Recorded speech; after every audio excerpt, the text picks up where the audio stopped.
अच्छा उस्ताद हमेशा अपने शागिर्द को नाप तोल कर उसको परखने के बाद पहले उसकी तरबियत करता है, उसे तैयार करता है कि जो इल्म वो उसको देने वाला है उसको रिसीव करने की पोजीशन में आ जाए। बिल्कुल इस तरह से जैसे आप रेडियो या टेलीविजन का स्विच ऑन करते हैं, पहले रेडियो और टेलीविजन को आप तैयार करते हैं ट्रांसमिशन रिसीव करने के लिए, उसके बाद आप अपनी मर्जी का चैनल ट्यून इन करते हैं।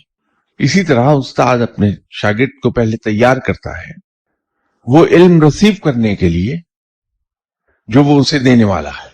वो अपने शागिर्द को पहले कंसिडरेट बनाता है, हेल्पफुल बनाता है, फोर्थ कमिंग बनाता है। तो जब वो उसकी तरबियत इन लाइंस पर हो चुकती है तो फिर उस्ताद उसके सीखने की इस्तादात को सामने रखते हुए, his ability to pick up things, उसको सामने रखते हुए वो मैयड डोज में इल्म देगा, और वो इल्म देगा जिसको वो एब्जॉर्ब कर सके। इल्म के हसूल में कभी हम अपनी कैफियत को दूसरे की कैफियत पर महमूल न करें। हम सब की बॉडी केमिस्ट्री मुख्तलिफ है एक दूसरे से, रूह की केमिस्ट्री मुख्तलिफ है एक दूसरे से।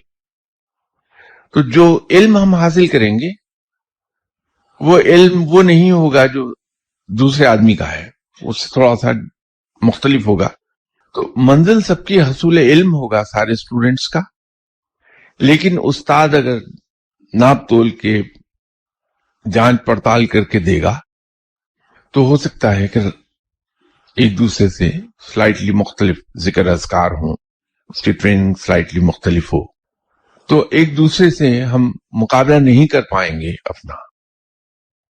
तो ये हमें ख्याल रखना चाहिए कि अगर हम किसी आदमी के पास चले गए जिससे हम इल्म सीखना चाहते हैं तो पहले वो ट्रेनिंग कर देगा हमारी। अगर मुझ जैसा शख्स चला जाए कोई तो शायद मैं सबसे ज्यादा डिफिकल्ट स्टूडेंट हूंगा अपने उस्ताद के लिए, कि पहले तो मेरी मनफी सोचें निकालते निकालते शायद उस्ताद की उम्र बीत जाए, उसके बाद मेरे अंदर से गुनाहों की गलाजत धोते धोते उनको एक उम्र चाहिए, फिर मेरी अना तोड़ने में बहुत लंबा वक्त लगेगा उस्ताद को।